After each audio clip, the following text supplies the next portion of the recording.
All right, so we've got a ton of stuff here on Bruce Lucas. Yeah, a lot of material. Articles, research, even some interviews. Yeah. And we want to take a deep dive into, who he is and his work in AI. Right. It's interesting because he doesn't seem like the typical Silicon Valley tech CEO. Yeah, I was thinking the same thing. Like, looking at his background, it's not the usual path to AI. Definitely not. So let's start there then. Who is Bruce Lucas? Exactly. Who is this guy? Well, he's a bit of a visionary, I think. From what I've read, he was always fascinated by technology, even as a kid. And that passion really drove his career. He's always been good at spotting these emerging trends. Kind of ahead of the curve. Yeah, exactly. And then he's not afraid to shake things up, Yeah. Really disrupt industries. Okay, that's interesting. But how does that lead to AI? I'm not seeing the connection yet. Right. It's not immediately obvious. One of the articles talks about how he moved into insurance and risk management. Insurance? That's not really what you think of when you think AI. I know, right? But he saw something there that others didn't. He understood the power of data. Ah, so he saw the potential there. Exactly. He recognized that data could revolutionize those fields. And that's where his deep dive into AI really began. So he saw insurance as this, untapped resource of data? Yeah. But I think there's a quote from him in one of the sources. He says, data is the lifeblood of AI. Interesting. And he realized that the insurance industry was swimming in data just waiting to be used. Okay, so it wasn't like he started out as this hardcore AI programmer. No, not at all. His strength is more in recognizing how technology can solve real-world problems. Like a big picture thinker. Yeah, I think that's a good way to put it. The articles really highlight how he saw AI's potential not just to create something new, but to transform these existing businesses. To make them better. Yeah, exactly. Make them more efficient, give them more insights. But AI is such a broad term. Yeah. What was he actually doing with it? Well, let's take his work in insurance as an example. He didn't just automate existing processes. He used AI to actually predict customer behavior. How's that even possible? Well, think about all the data that insurance companies collect. Age, driving history, credit scores, all that stuff. Right. He was using AI to find patterns in all that data and then use those patterns to predict things like who was likely to file a claim or even commit fraud. Wow. So like Minority Report, but for insurance. Haha, sort of. But it's not just about catching bad guys. This approach also allowed them to optimize operations in ways they couldn't before. Like how? Well, one article describes how his company used AI to personalize insurance pricing. Personalized? How does that work? They weren't just relying on those traditional factors anymore. They were using AI to analyze data from things like wearable tech driving apps, even social media. Wow. So they're getting a much more complete picture of the customer. Exactly. And that allows them to assess risk more accurately. So it's not just about making more money for the insurance company. Right? It actually allowed them to offer fairer pricing to customers because they were getting a more accurate picture of their risk. That's pretty cool. It sounds like he's really pushing the boundaries in the industry. He is. But it goes beyond just efficiency. The sources also emphasize how much he cares about using AI ethically. Okay, that's important. It's easy to get carried away with all the cool things AI can do, but we have to think about the consequences too. Exactly. And he's been very outspoken about that. He's particularly concerned about bias in algorithms. Right, because AI can perpetuate existing biases if we're not careful. Exactly. Especially in areas like loan applications or hiring decisions where AI is being used more and more. So how do you actually make sure that AI is ethical? It's a tough question, but it's something Lucas is really focused on. He's a big advocate for transparency in AI decision-making. Transparency, what does that mean? It means being able to understand why an AI system made a particular choice. No black box mystery allowed. Ah, so you can't just have the AI spit out an answer. You need to be able to trace the logic behind it. Right. And that's important for accountability, too. If we're going to trust AI with important decisions, we need to be able to understand how it arrived at its conclusions. It's like having a paper trail for AI. Exactly. It's about making sure that AI is used responsibly and ethically.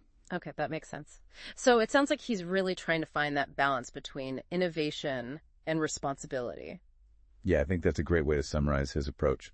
So we've talked about his background, his work in insurance, his focus on ethics. It's a pretty impressive picture so far. He's definitely a fascinating figure. And we've only just scratched the surface. Well, that's good, because we have a lot more to cover. Yeah, let's dive into his broader vision for AI next. Okay, sounds good. It's like he's really trying to walk that tightrope, between pushing the boundaries of what's possible, but also making sure it doesn't go off the rails. Yeah, he's definitely aware of the potential downsides of AI. But it sounds like overall he's pretty optimistic about the future of AI. He is, I think one of the interviews really gets into that. He sees AI as having the potential to actually enhance our humanity. Enhance, not replace. That's not what you usually hear. Right. It's refreshing. A lot of people are worried about AI becoming this dystopian force. Robots taking over the world, all that. Exactly. But Lucas argues that we actually have the power to shape how AI develops. Okay, so it's not some inevitable fate. It's up to us to guide it in the right direction. Exactly. And he sees a future where AI is integrated into our lives, but in a way that helps us, not replaces us. I like that idea. But what does that actually look like? Can you give me some examples? Sure. He talks about AI enhancing our emotional intelligence. Our emotional intelligence. How's AI going to do that? It's pretty mind-blowing. Yeah. Imagine AI systems that can not only understand our emotions, but also help us regulate them. So like AI therapists? Yeah, kind of. It could revolutionize mental health care education, even conflict resolution. Wow. It's hard to even wrap my head around that. It does sound like science fiction, but he makes a really compelling case. He envisions AI as this tool for personal growth. Helping us become more self-aware, more in control of our emotions. Exactly. Yeah. And that could have huge implications for society as a whole. It's like AI helping us become better humans. Yeah, I think that's a good way to put it. So that's one example, but he talks about other areas too. What about healthcare? Everyone's talking about AI in healthcare these days. Yeah, that's another area where he sees huge potential. He talks about AI assisting doctors with diagnosis, personalizing treatment plans, even accelerating drug discovery. So AI is like the superpowered assistant for doctors. Exactly. It wouldn't replace doctors, but it would augment their capability. With the more information, better tools. Right. And that could lead to more accurate diagnoses, more effective treatments, ultimately longer, healthier lives. It's amazing to think about all the possibilities. It is. But, of course, there are challenges, too. Right. It can't all be sunshine and roses. What are some of the downsides he sees? He acknowledges concerns about job displacement, data privacy, the potential for AI to be misused. Those are all valid concerns. Yeah, he doesn't shy away from the difficult questions. That's good to hear. It sounds like he's advocating for a balanced approach. Not just rushing headlong into the future without thinking about the consequences. Exactly. He emphasizes the need for collaboration between humans and machines. So it's not about one replacing the other. It's about finding ways to work together. Right. Each contributing its unique strengths. Like a true partnership. Exactly. And he believes that this partnership can lead to incredible breakthroughs. Solving some of the world's biggest challenges. Like climate change, poverty, disease. All of that. He paints a very optimistic picture of the future. It's inspiring to hear someone who's so passionate about the potential of AI. Yeah, he's definitely a visionary. But he's also grounded in reality. He understands the challenges, and he's actively working to address them. This has been incredibly insightful. I feel like I'm starting to really grasp the scope of his vision. He's definitely a thought leader in the field. And there's still so much more to explore. Well, good thing we have more time. Yeah. There's one area I'd like to delve into a bit deeper. His work with generative AI. Oh, yeah, that's the one that really caught my attention. Mine too. It's where things get really interesting. Mind-bending. Even generative AI. So that's where AI actually starts creating things, right? Yeah, it goes beyond just analyzing data. It's about generating new content. Like what? Give me some examples. Well, think about AI that can compose music, write stories, even design products. Wait, AI can do all that? It's getting there. Yeah. One of the research papers you gave us described an AI that can generate images from text descriptions. Like what kind of images? Any kind. Yeah. You can literally type in a cat wearing a hat riding a unicorn, and the AI will create a photorealistic image of that. No way. Seriously. Yeah, it's pretty wild, and the implications are huge. So it's not just copying existing stuff. It's actually creating something new. Exactly, and that opens up all sorts of possibilities. Like what? Well, imagine using AI to design personalized products, create unique artwork, generate realistic simulations for training or entertainment. Wow. The possibilities are endless. It's pretty mind-blowing. Yeah. And it seems like Lucas is really excited about this area. Yeah, I was getting that sense from the interviews. He sees it as a tool that can unlock human creativity. Not replace it. Right. It's not about AI taking over. It's about AI giving us new ways to express ourselves. I like that idea. So it's like AI becomes an extension of our imagination. I think that's a great way to put it. And it's not just limited to art or entertainment either. What else can it do? Generative AI has the potential to revolutionize all sorts of fields, like medicine, for example. How so? Imagine AI helping to design new drugs or create personalized treatment plans.